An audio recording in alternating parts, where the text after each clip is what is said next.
Terima kasih kembali bersama kami. Pemirsa, pembunuhan satu keluarga terdiri dari 5 orang hingga kini masih menjadi misteri. Polisi masih belum bisa menangkap pelaku dan juga apa sesungguhnya motif pembunuhan ini.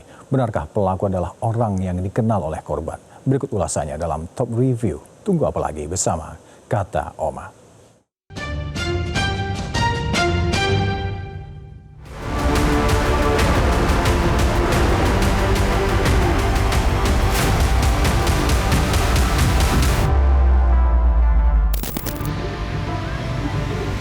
Hari Senin 1 September lalu, warga Indramayu, Jawa Barat dikejutkan dengan penemuan 5 mayat sekeluarga yang dikubur jadi satu di belakang rumah yang berlokasi di Jalan Siliwangi nomor 52, Kelurahan Pauman, Kecamatan Indramayu, Kabupaten Indramayu.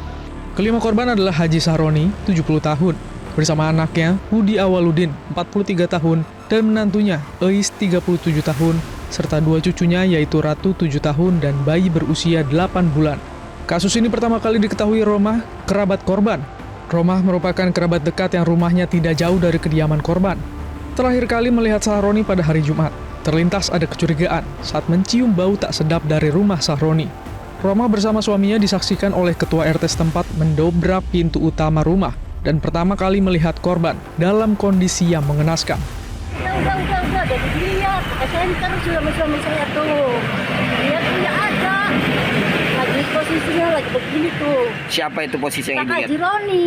Oh, ada luka nggak Bu pada saat Ya nggak boleh dilihat kalau saya mah cuma ada mayat langsung suruh pergi sama suami kita tuh. tapi ada darah. Nggak ada, udah ditimbunin Pasir, tanah. itu tanah sama kainnya walet.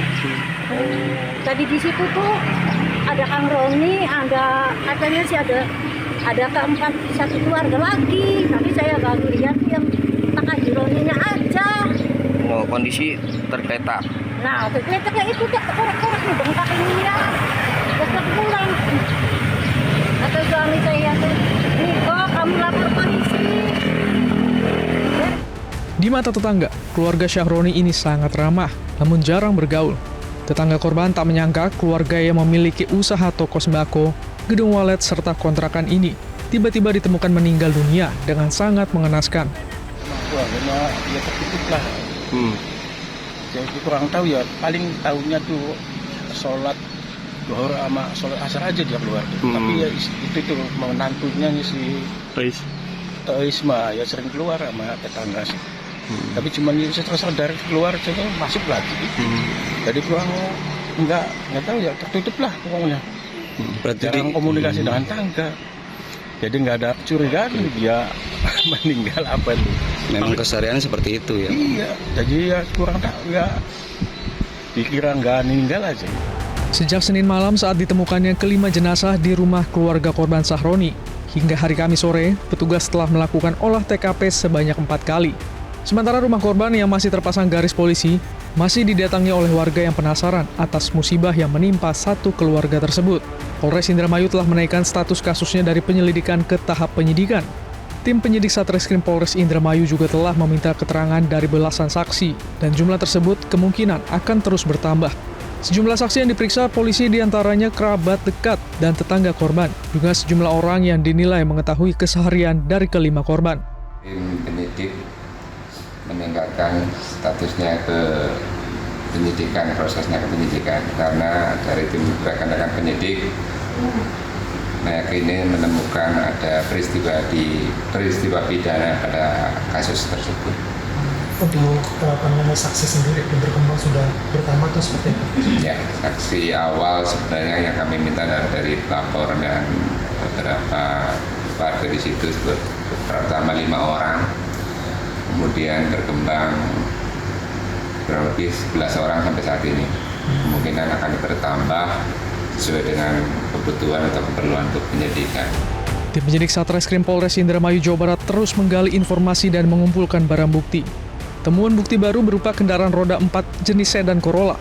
Sedan Corolla milik Sahroni ini ditemukan warga di Jalan Wira Permoda, Desa Babadan, Kecamatan Sindang. Warga langsung menghubungi pihak kepolisian untuk melakukan penyelidikan temuan. Warga mengaitkan temuan kendaraan roda 4 ini dengan tewasnya 5 orang yang masih satu keluarga. Kriminolog Hanifah Hasna melihat pelaku kemungkinan orang yang dikenal korban. namun dikenal di sini tidak selalu orang dekat. Sedangkan jumlah korban yang banyak bisa jadi karena pelaku tidak ingin aksinya diketahui satu orang pun. Kalau kita melihat faktanya tidak ada barang yang hilang dan ada 2 mobil. Kalau 2 mobil ini kan kita melihat bahwa yang dibawa adalah mobil pickup. Kalau mobil pickup itu ada kemungkinan, kembali lagi ya ini masalah kemungkinan. Ada kemungkinan dia akan mempersiapkan logistik terhadap sesuatu gitu ya. Bisa jadi dia mau mengangkut sesuatu, entahlah itu barang atau korban itu sendiri. Tapi ini ternyata tidak dilakukan. Tetapi bahwa pelaku ini bisa masuk ke dalam rumah, bisa diterima dan berproses di situ sampai terjadi pembunuhan, ada kemungkinan atau ada indikasi dia adalah orang yang dikenal. Bukan berarti ini orang dekat ya, bisa jadi ini orang yang dikenal. Dikenal itu bisa jadi kerabat atau relasi bisnis atau teman yang lain gitu.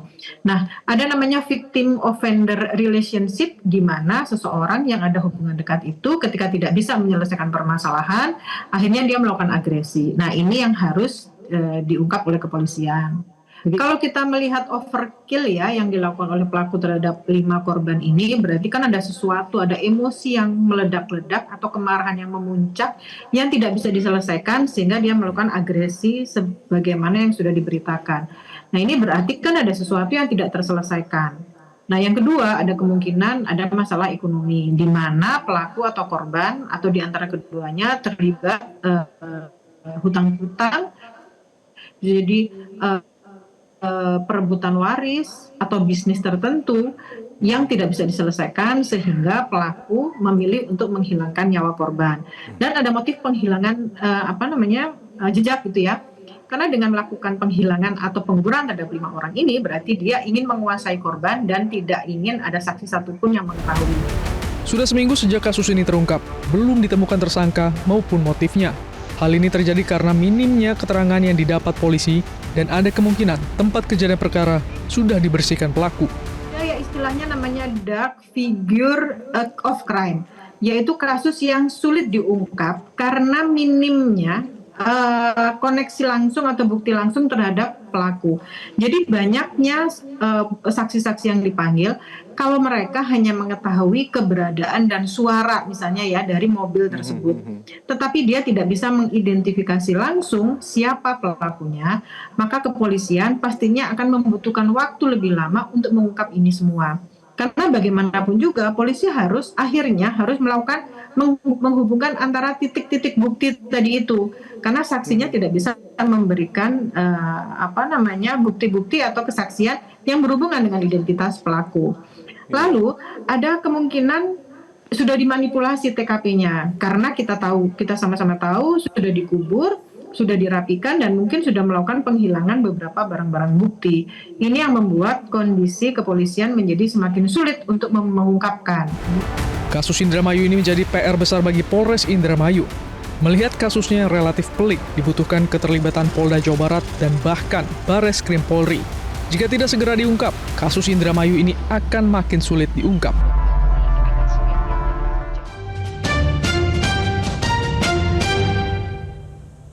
Download Metro TV Extend sekarang.